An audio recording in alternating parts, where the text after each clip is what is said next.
Good morning. The subcommittee will come to order. Pursuant to notice, the Subcommittee on Technology and Innovation meets today to consider the following measure, H.R. 2569, to reauthorize surface transportation research, development, and technology transfer activities, and for other purposes. We will now proceed with the markup, and the chair recognizes himself for an opening statement.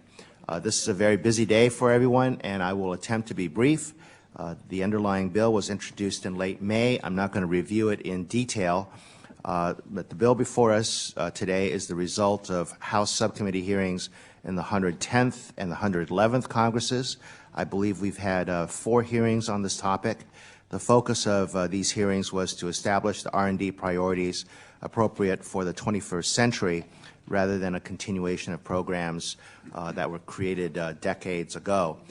In addition, the subcommittee asked the stakeholder community what R&D needs must be prioritized rather than developing an R&D authorization without stakeholder community input.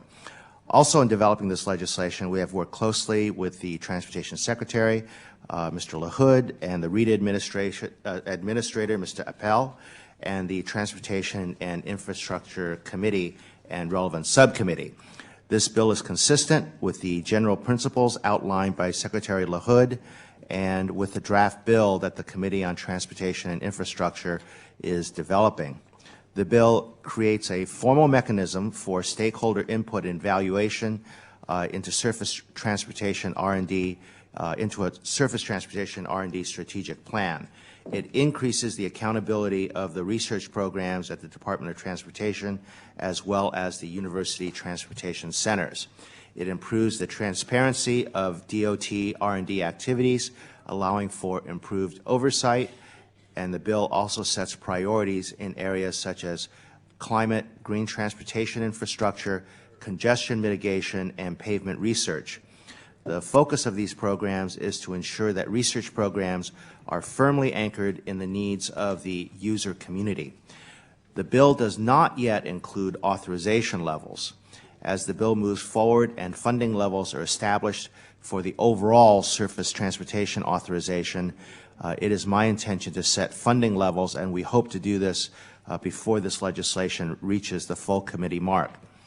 I urge my colleagues to support this bill to ensure that the Science and Technology Committee continues to play an active role in the surface transportation reauthorization process. And I now recognize Mr. Smith for his opening remarks. Mr. Chairman, thank you for holding this markup today on H.R. 2569, the reauthorization of surface transportation R&D activities at the Department of Transportation. I certainly appreciate your active efforts to maximize the subcommittee's influence on the R&D title of the Highway Bill, holding hearings and developing a robust record of committee action. I hope through this markup and a markup at full committee we can arrive at a product we can all support and eventually incorporate into the Highway Bill as it moves forward. However, as it stands right now, I have significant concerns with the bill, which I hope we can address either today at subcommittee or later at full committee. Generally, these concerns fall into 3 categories. First, spending. With record deficits and a mountain of debt looming in the background and threatening both short and long-term economic stability, it is clear we need to practice some fiscal restraint. Unfortunately, on most issues in Congress, and with the Highway Bill in particular, the eagerness to spend taxpayer money trumps any concerns over balancing the nation's checkbook. I hope this bill doesn't become a smaller reflection of this problem, but as drafted, I am concerned we continue to create and expand government spending without regard to how we will pay for it. Another concern is this legislation's emphasis on climate change. While I'm not necessarily opposed to DOT R&D on climate change, I question it as a priority relative to other well-established areas of study, such as research on safety, advanced materials, congestion reduction, and more. Further, I want to ensure any research on emissions reduction strategies, quote unquote, which clearly has significant policy and regulatory implications, fully considers not only the potential reductions in CO2 emissions, but also the trade-offs associated with the so-called strategies to reduce such emissions, such as the economic burdens on businesses and consumers. For example, how would particular emissions reduction strategies impact rural areas or agriculture or the trucking industry? Last, I'm concerned the bill mandates the term community livability as a focus area for DOT R&D programs. The term is extremely vague and not defined in legislation. To the extent we do have a definition, though, it is troubling. We've heard the administration say that livability involves coercing people out of their cars. I think we can safely assume most Americans wouldn't consider the government forcing them out of their vehicles as something which improves their livability. Accordingly, I want to ensure the DOT R&D portfolio is aimed at positively impacting Americans' lifestyles, not limiting basic freedoms to live, work, and commute as they please, and growing our economy. Again, I thank you, Mr. Chairman, for holding this markup, and I look forward to working with you today and at full committee to improve the bill. Also, Mr. Chairman, I would like to engage the subcommittee council in a discussion regarding references to community livability in the bill when you do call up the bill. Thank you. Thank you, Mr. Smith. Does anyone else wish to be recognized for a statement at this point? I ask unanimous first reading of the bill then. I ask unanimous consent that the bill is considered as read and open to amendment at any point, and that the members proceed with amendments in the order of the roster. Without objection, so ordered. The first amendment on the roster is a manager's amendment offered by the chair. Mr. Chairman? Yes. I would like to ask the council some questions on the community livability. Is this pertaining to this amendment, or is this general to the bill? It's general to the bill, to the whole bill. Whenever you feel it's appropriate. Can we just do it during discussion of the manager's amendment then? Is that all right? Yeah, that's fine. Okay.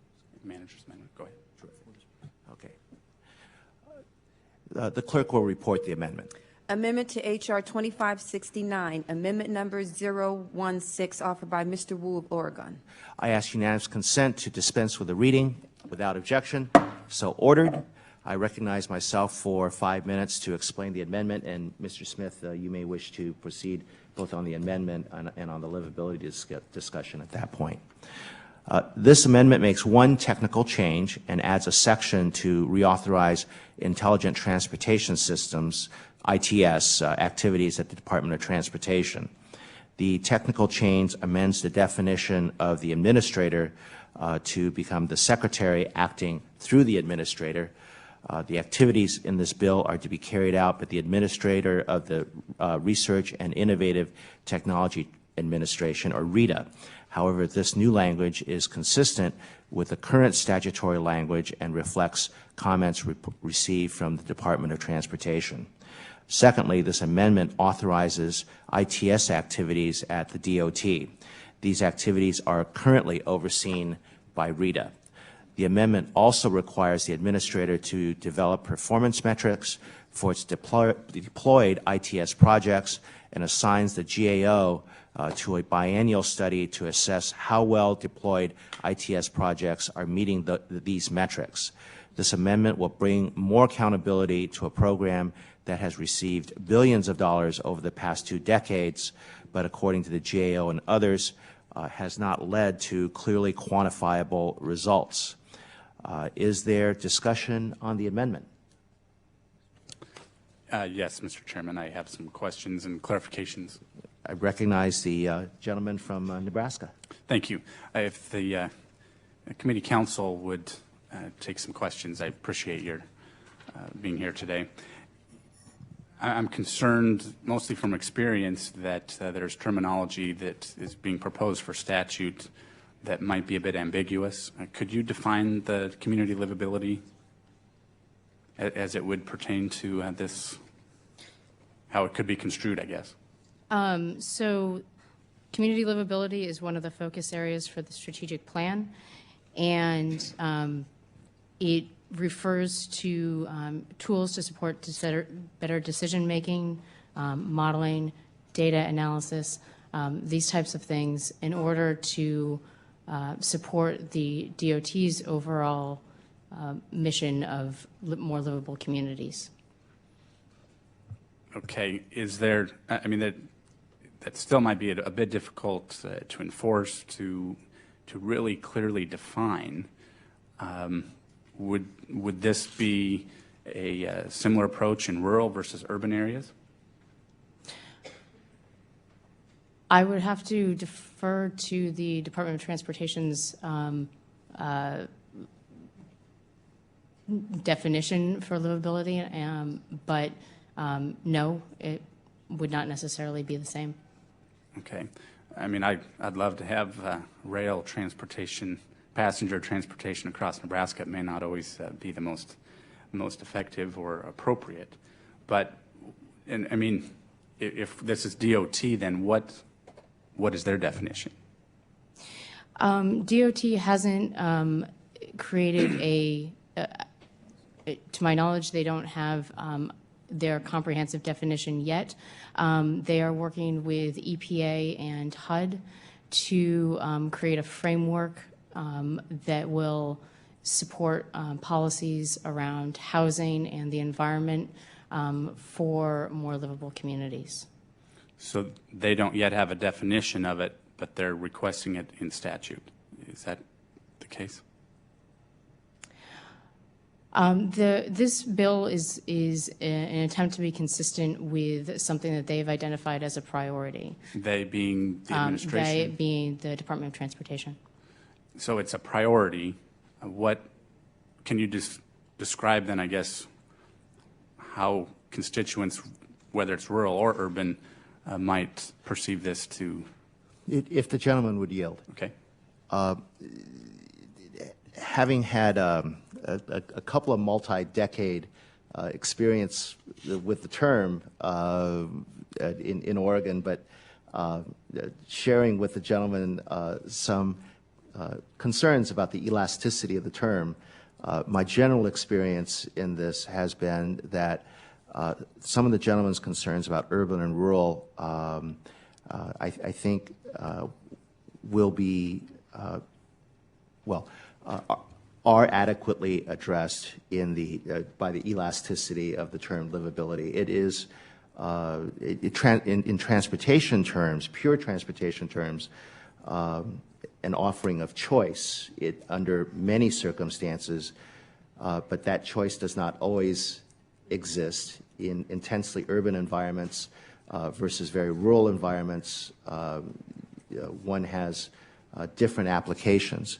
So, for example, some urbanites want to have a bicycle option, but I am fond of saying that you can't carry that much cargo on a bicycle, and rural distances are not practicable for some forms of transportation, and urban densities are amenable to other forms of transportation.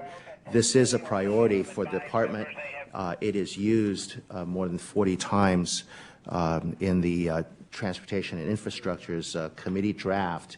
And if the gentleman has concerns about a precise definition, that's something we can work forward to develop with the T&I committee as we and they work on a transportation reauthorization in the coming months.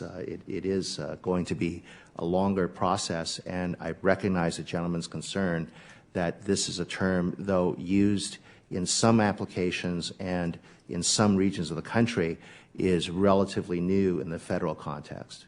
I yield back to the gentleman. Reclaiming my time. I share, your concerns, obviously. Let me just say that the more we empower agencies to define for themselves what these terms might be, the more concern I have. Now, as we move forward, we're hearing that the agency doesn't yet have a definition, but they want, I guess, this very ambiguous terminology. I mean, I want a livable community. I think everyone does. But we are looking at some pretty high stakes here.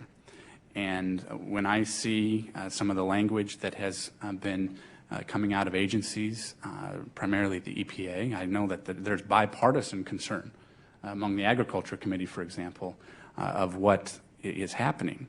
And if we move forward with an intentionally ambiguous term to intentionally give an agency latitude, I'm very concerned, and especially when comments from the administration, such as coercing people out of their vehicles, is apparently a priority.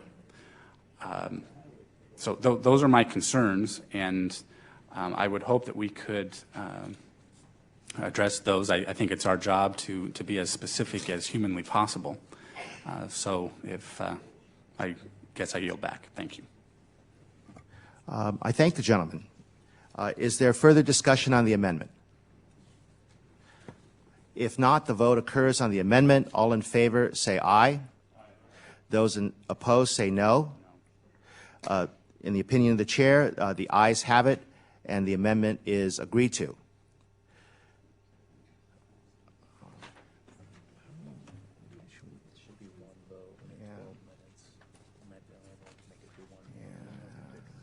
We can always recess. Okay, we have one vote that is on the floor, and there appear to be about 11 and a half minutes before the 15 minutes expires. I'd like to move through as many of these amendments as possible. Is there any concern on the alternative is that we can go vote and come back? Should we dispose of the vote and then hopefully uninterrupted down the line? Okay, I think the sense here is if we can dispose of the vote without losing the proponents of the various amendments, then why don't we go vote? We'll put this proceeding in recess, and we'll reconvene hopefully in 5 or 10 minutes. Okay, terrific.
Call the committee back to order and proceed with the Second Amendment. The Second Amendment on the roster is an amendment offered by the gentleman from Nebraska. Mr. Smith, are you ready to proceed? Yes. Thank you, Mr. Chairman. Section 5 of the legislation. The gentleman will suspend for a moment. The clerk will report the amendment. Amendment to H.R. 2569, Amendment Number 174, offered by Mr. Smith of Nebraska. I ask unanimous consent to dispense with the reading without objection. So ordered, and I recognize the gentleman for 5 minutes to explain his amendment. Thank you, Mr. Chairman. Section 5 of the legislation prescribes specific climate-related impact reduction research activities for the DOT Office of Climate Change and the Environment, which was created in the Energy Independence and Security Act of 2007. These include activities focused on reducing vehicle miles traveled, reducing congestion, reducing construction and maintenance-related emissions and energy consumption, and other strategies to reduce greenhouse gas emissions and conserve energy arising from surface transportation infrastructure operation and use. While the section states the office shall assess the cost-effectiveness of various emissions reduction strategies, it does not require the office pursue strategies to minimize economic and other burdens on consumers, or that it explicitly consider the economic and social trade-offs associated with policies such as land use restrictions and transportation pricing schemes. Further, the required cost-effectiveness assessments simply calculate the cost of a desired outcome rather than assess the trade-offs and or net benefits associated with a particular policy. This amendment attempts to eliminate any policy presumptuousness associated with the office's activities as described in the bill by requiring balanced consideration of policy trade-offs associated with the strategies being pursued by the office's research.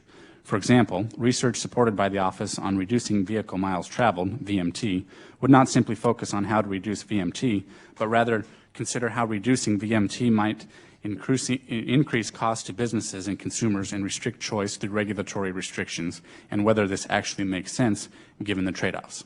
Thank you, and I yield back. I thank the gentleman. I oppose the amendment. I'm a little bit concerned about whether the amendment applies only to the research or to the outcomes or the recommended outcomes. We certainly do want to research cost-effective strategies, and it is my view that this research would be done by other researchers as well as the researchers that we want to empower to do this work under this particular bill. And always requiring a cost-benefit analysis does not make sense in many research contexts. It may in others, and I would prefer to leave it to the researchers to make that determination. Is there any other discussion of this amendment?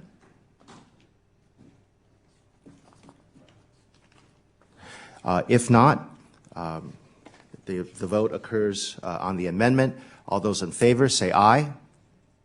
Aye. All those opposed say no. No. In the opinion of the chair, the noes have it. Mr. Chairman, I would ask for a record vote. Vote. The clerk will call the roll. Chairman Wu. No. Chairman Wu votes no. Ms. Edwards. Mr. Lujan. Mr. Lujan votes no. Mr. Tonko. Mr. Tonko votes no. Mr. Lipinski. Mr. Lipinski votes no. Mr. Mitchell. Mr. Mitchell votes no. Mr. Peters. Mr. Peters votes no. Mr. Gordon. Mr. Smith. Yes. Mr. Smith votes aye. Ms. Biggert. Mr. Aiken. Mr. Brown. Mr. Brown votes aye. Mr. Hall.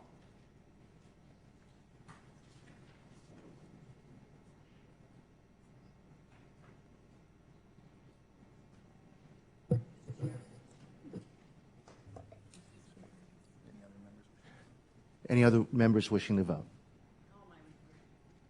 Ms. Biggert is not recorded. Ms. Biggert votes aye.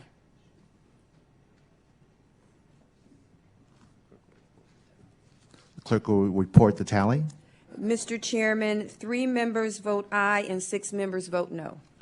The amendment is not agreed to, and we'll proceed with the next amendment, which is an amendment by the gentleman from Nebraska, Mr. Smith, and the clerk will report the amendment. Amendment to H.R. 2569, Amendment Number 186, offered by Mr. Smith of Nebraska.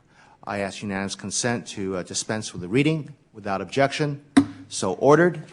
And I recognize the gentleman from Nebraska for 5 minutes to explain his amendment. Or less. I promise to use less. Thank you, Mr. Chairman. This amendment attempts to address concerns I discussed in my opening statement regarding spending in the Office of Climate Change and the Environment. The legislation prescribes in detail the types of activities the Climate Office should support, but it is silent on what level the office should be funded at and how it should be funded. This amendment simply provides clarity on this question by doing 2 things. First, it states the office shall be funded by existing DOT research entities through a pass-the-hat mechanism, as described by the Secretary. This codifies existing practice. Second, the amendment sets the office's funding level at no more than $2 million per year. The DOT has provided us the office's funding levels for the last 3 years, which have averaged about $500,000 and never been greater than $1.1 million. Capping the office at $2 million allows for a significant increase while still limiting growth in the size of the office. This does not necessarily limit DOT-wide climate research, but it is intended to provide a check on it and protect against a shift away from important and established areas of study, such as research on safety and advanced materials. Thank you, and I yield back. I thank the gentleman.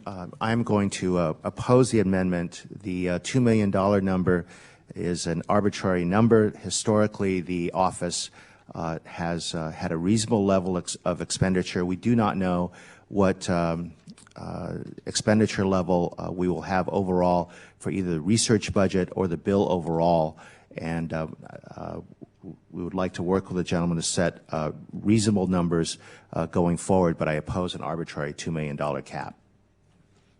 Now, if the gentleman would yield. I'd be happy to yield. Are you saying that you would support a limit at some level? The goal would be to, reclaim my time, the goal would be to set numbers as we go to full committee markup. Those budgetary numbers will be inserted as part of the process.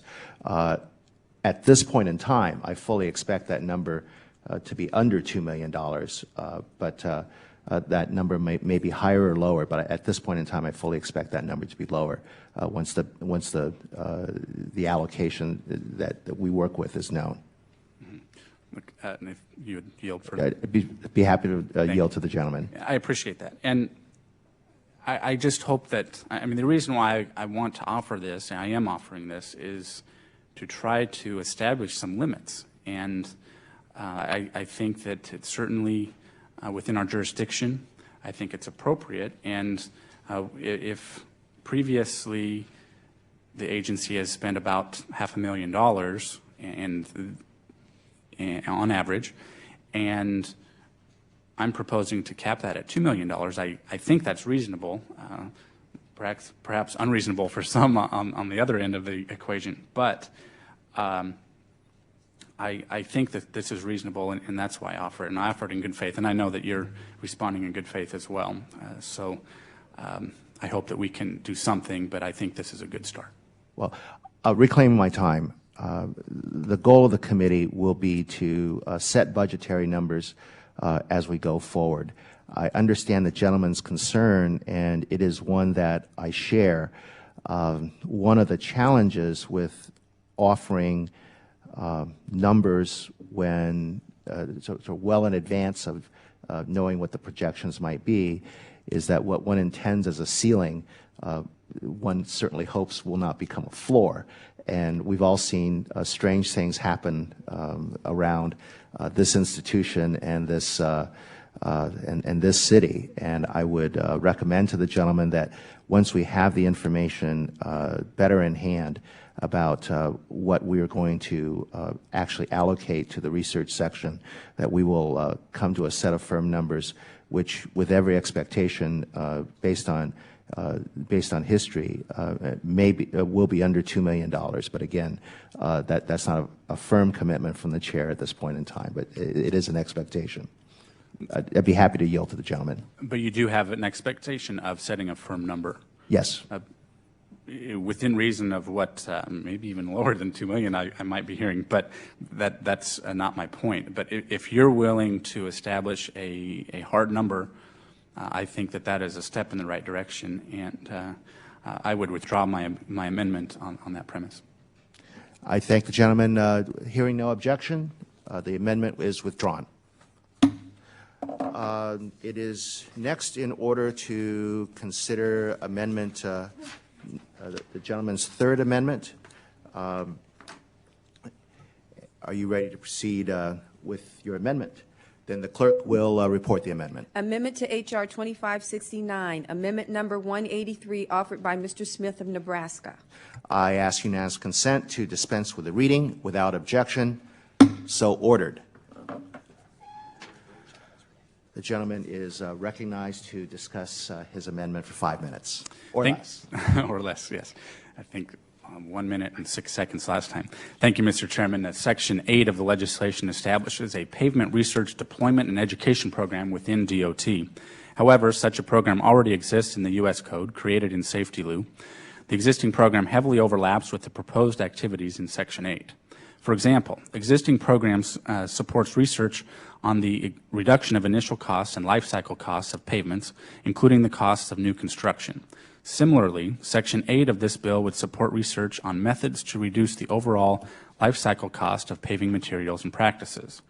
Other aspects of the program match verbatim with the program created in Safety Lieu. For example, the program created in Safety Lou would fund the deployment of accelerated construction techniques to increase safety and reduce construction time and traffic disruption and congestion.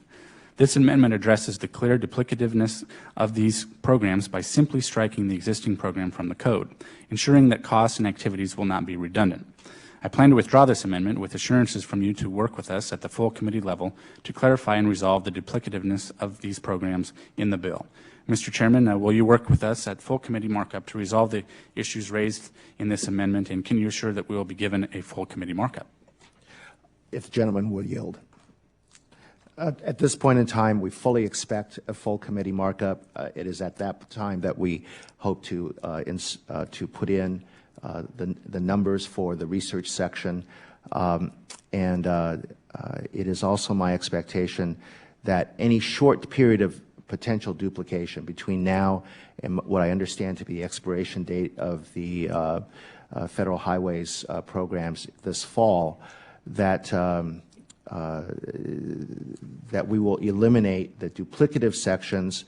I believe the concern of some other committees that are working in this area is that there is a deployment section of the research activities which is not a duplication between our new section and the existing section, and we want to make sure that the deployment activities are preserved as we go forward.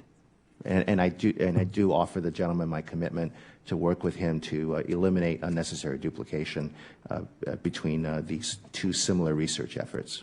And I yield back to the gentleman. Reclaiming, thank you. And I certainly accept that in good faith. I would point out that there's still statute establishing, or that is established, that could still lead to duplication and maybe some mischief of funding both parts of the statute. So I think and I hope that we can resolve this because I think it's just a step in the right direction. I want to eliminate ambiguity and duplication whenever possible, and especially in light of the profile of these issues. The profile of these issues is becoming greater and greater by the hour here in Washington, and I hope that we can resolve these issues because I think the American people want it, they need it, and there's this thing called economic livability too that certainly I think we're all striving for, and I hope that we can achieve that.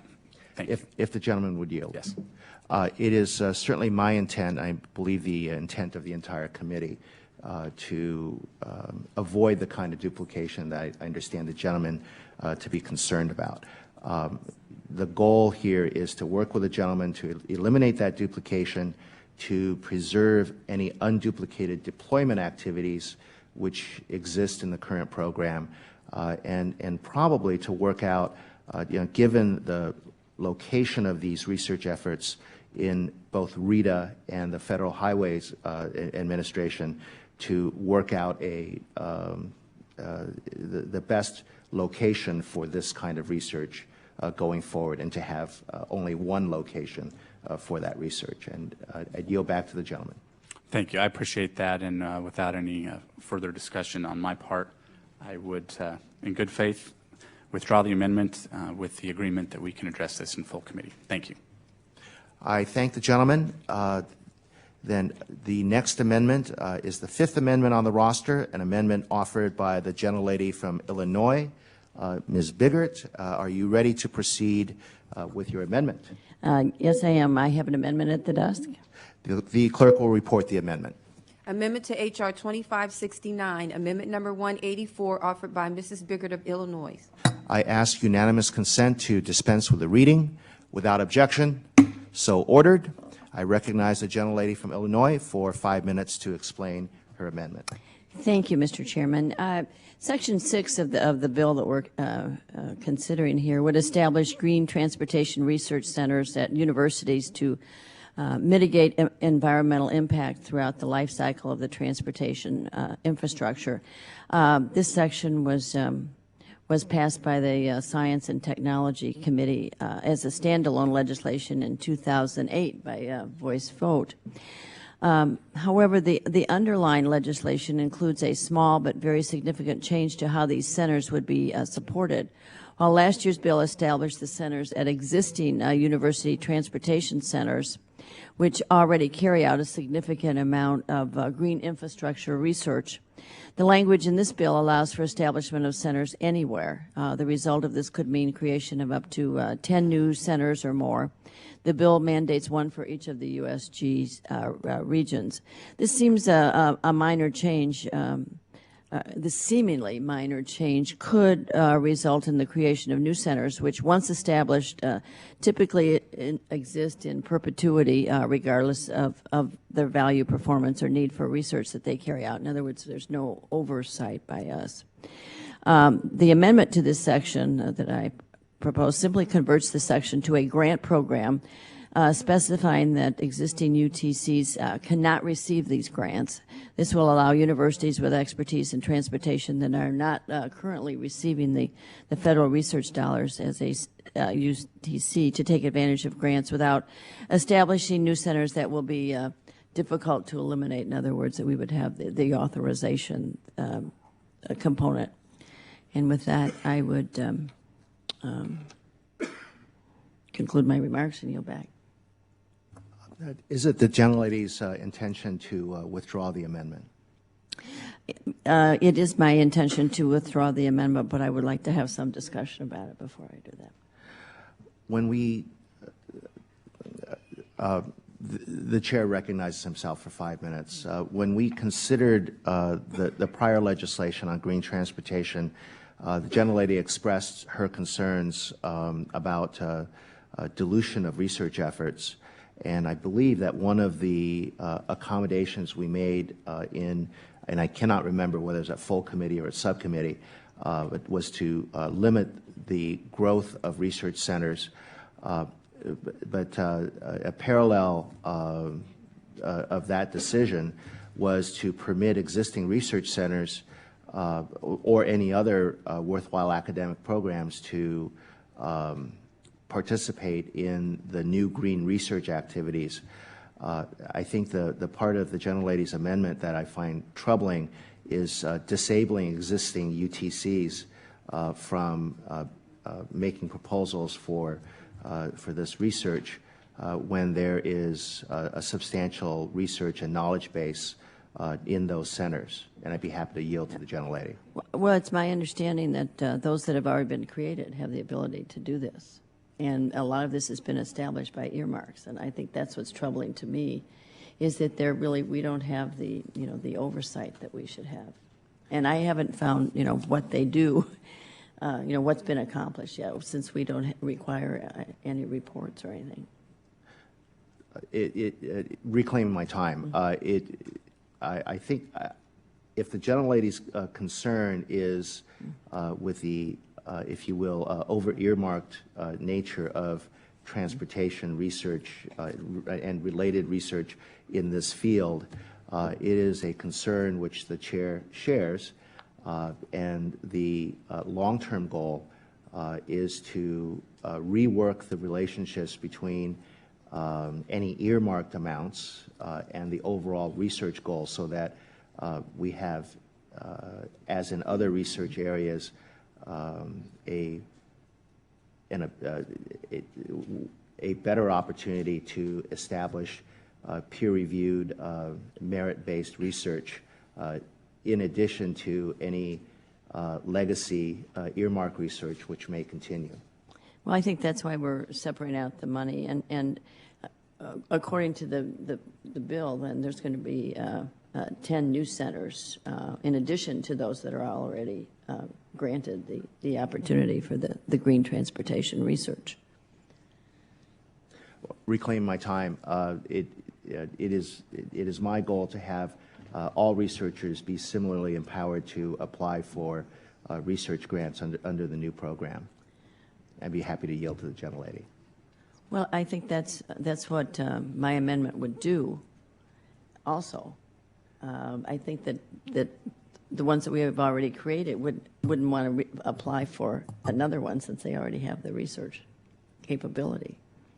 Reclaiming my time. I think that what we want to do is to permit the UTCs to apply for whatever research projects they feel they have expertise in whether it is the program that they have, whether it is in addition to any green transportation programs that they have embarked upon.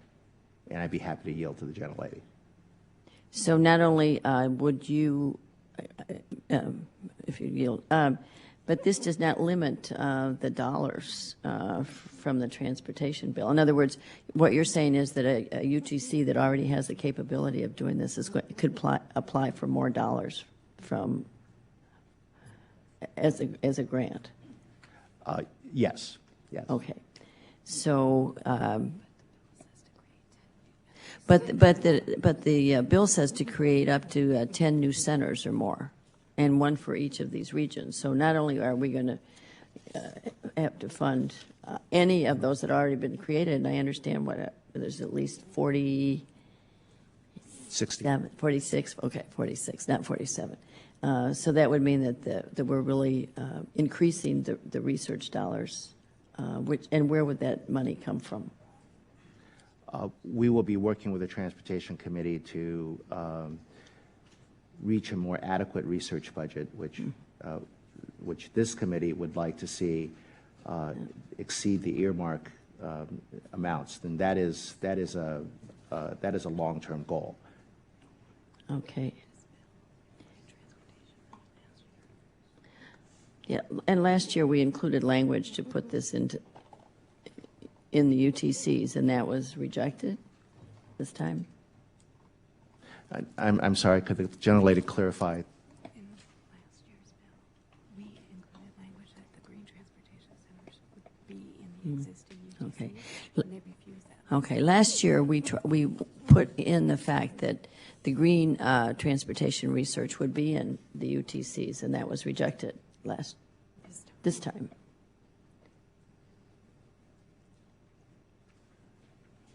I believe the green transportation is in the 10 new UTCs. Right, but not in those that have already been created, in the existing ones. But last Congress, they agreed to limit it to the existing UTCs. No.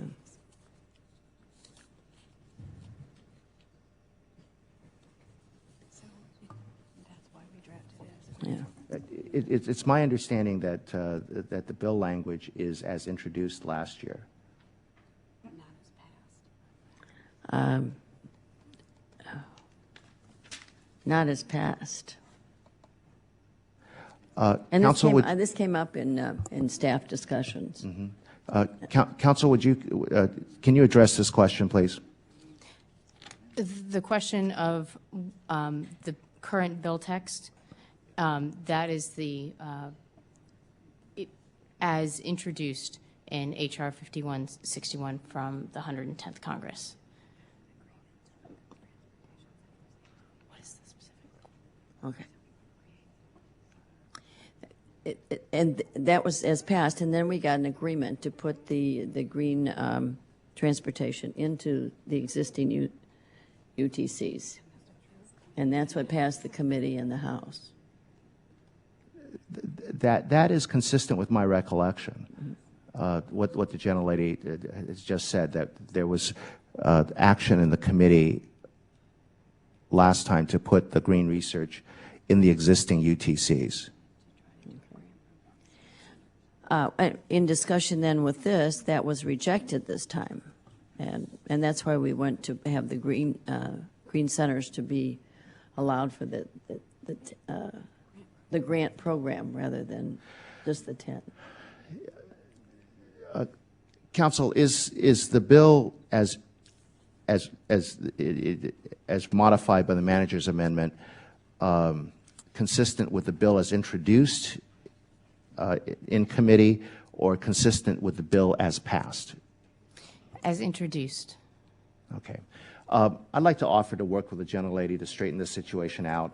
I have the same recollection as the gentlelady that we had an agreement, I believe it was with Dr. Ehlers, about where to put the green research programs and to avoid a situation where we're going to spread the research dollars out too thinly. And if my recollection and the gentlelady's recollection is correct, then we will work to change this bill text between now and the full committee mark. I thank the chairman, and with that, I would withdraw this amendment. I thank the gentlelady, and the gentlelady has my commitment to look into this, figure out exactly what happened, and restore the text as passed, absent any exigent circumstance which the gentlelady and I might agree on might be a blockage to the bill as a whole. Okay. With the amendment withdrawn, the sixth amendment on the roster is an amendment offered by the gentleman from Illinois, Mr. Lipinski. Mr. Lipinski, are you ready to proceed with your amendment? Yes, Mr. Chairman. The clerk will report the amendment. Amendment to H.R. 2569 offered by Mr. Lipinski of Illinois. It's amendment number 030. I ask unanimous consent to dispense with the reading without objection. So ordered, and I recognize the gentleman from Illinois for 5 minutes to explain his amendment. Thank you, Chairman Wu. The amendment I'm offering takes 3 common sense steps to improve technology transfer and commercialization activities at DOT's Research and Innovative Technology Administration, or RITA. First, it puts someone in charge of tech transfer. Second, it makes funds available to support these activities. And third, it makes information available to people evaluating new tools and technologies. Before I say a little more about exactly how this amendment accomplishes these goals, I want to make clear that Chairman Wu's bill already does make improvements to tech transfer. And as someone who sits on the T&I committee, I think that this research title's focus on long-term plan fits nicely into Chairman Jim Oberstar's overarching vision for the future of transportation in America. Chairman Wu's bill makes sure that RITA's research programs align with our transportation needs, and that RITA has a plan for getting new tools and technologies out to people who might actually use them. This is a great start, and the amendment I offer today builds on this. We owe it to taxpayers to make sure that they get the most out of federal transportation dollars. This means spending money wisely on infrastructure projects, but it also means making sure that the best technologies are available to the people who design and build that infrastructure. To do this, we need to make sure that we actually get new technologies out of the lab and into practice. Because of its decentralized research enterprise, this last item has been a particular concern for RITA. The first thing that my amendment does is put someone in charge. It requires RITA's administrator to appoint a technology transfer coordinator, someone solely responsible for advising the administrator and for leading departmental efforts to engage the private sector. This approach is modeled closely on provisions in the Energy Policy Act of 2005 that established a similar position at the Department of Energy. The coordinator is also required to establish a tech transfer working group composed of representatives from the various RITA research programs. This working group has similar objectives to the Technology Innovation Committee, or TIC, that used to exist within DOT. Until about 2006, TIC worked to unify departmental tech transfer activities and also ran a pair of websites that detailed DOT R&D and tech transfer activities. But in early 2007, these websites went dark, and there's no longer a single centralized source for information about tech transfer programs at RITA. My amendment addresses this problem by establishing a central clearinghouse for information about all of RITA's research and tech transfer programs. This clearinghouse would collect and distribute the results of transportation research. It would also gather information about projects that have deployed new technologies. One of the main purposes of the clearinghouse is to make sure that decision makers have the cost-benefit information they need to evaluate new technologies and tools. Finally, my amendment establishes a technology deployment and commercialization fund, also modeled after a similar program at the Department of Energy. This fund uses 0.5% of RITA's research dollars as matching funds for tech transfer programs run through UTCs, regional green transportation research centers, and state departments of transportation. Altogether, this amendment helps to make sure that RITA's tech transfer plan gets carried out and transportation innovations reach the people who can use them. And it guarantees that Congress and the public know what results and benefits are coming out of RITA's research programs. I believe that we can all agree that these goals are very important for the future of transportation in America and for helping to ensure good stewardship of tax dollars. Mr. Chairman, I understand that there are some concerns about exactly how the amendment reaches these goals. And I'm going to ask the chairman if he will work with me, agree to work with me on this amendment as we go forward and go towards the full committee markup. If you agree to do this, I will be happy to withdraw the amendment at this time. The gentleman's amendment has commendable goals. My understanding is that if we can work out some mechanisms that folks are comfortable with, that we can incorporate some version of the gentleman's amendment in the final text of the bill, and the gentleman has my commitment to work with him toward that goal. I thank the chairman for his commitment. I think this is something that we all want to see happen. It's transparency. It's making sure that our research actually gets out into the field, and I think certainly all, on both sides of the aisle here, we can agree about that and using dollars, tax dollars, the best way we can. So with that, I will ask unanimous consent to withdraw my amendment. So ordered. Thank you. Just want to offer a comment that effective technology transfer is something that we aim for very strongly in this bill, and I thank the gentleman for his efforts in that direction. And the overall goals are effective technology transfer and utility to users and adequate user input in the research efforts of the department. And with that, we move on to the 7th Amendment. And the 7th Amendment on the roster is an amendment offered by the gentleman from Georgia. Mr. Brown, are you ready to proceed with your amendment? Yes, Mr. Chairman, I have an amendment at the desk. Very good. The clerk will report the amendment. Amendment to H.R. 2569, Amendment Number 172, offered by Mr. Brown of Georgia. I ask unanimous consent to dispense with the reading without objection. So ordered. The chairman recognizes the gentleman from Georgia for 5 minutes to explain his amendment. Thank you very much, Mr. Chairman, for allowing me to offer what I feel is a common sense amendment to H.R. 2569, the Surface Transportation Research and Development Bill that we're marking up today. As most of the members of this committee can attest, there are some serious flaws with the way that the earmarking process is done in our chamber. I was very happy to hear the chairman express his concern about the same thing that I'm concerned about. Oftentimes earmarks, or more specifically over-earmarking, actually ends up crowding out higher priority research and projects that federal agencies deem more necessary or vital than the earmarks themselves. To give but one example of how earmarks impacting mission-oriented research programs, in the last highway bill done in 2005, the Federal Highway Administration was allocated $196 million out of the Highway Trust Fund for research. However, the number of earmarked projects within that same amount totaled $220 million. Mr. Chairman, this R&D account was more than 120% over earmarked. Obviously, this means that the FHWA is funding research based on parochial and political interest, not what the transportation researchers and practitioners have determined should be their priorities. My amendment aims to modestly begin to address this issue by requiring that the DOT strategic plan for R&D include, quote, as my amendment says, a description of degree to which current research development technology transfer activities are competitive and merit reviewed, unquote.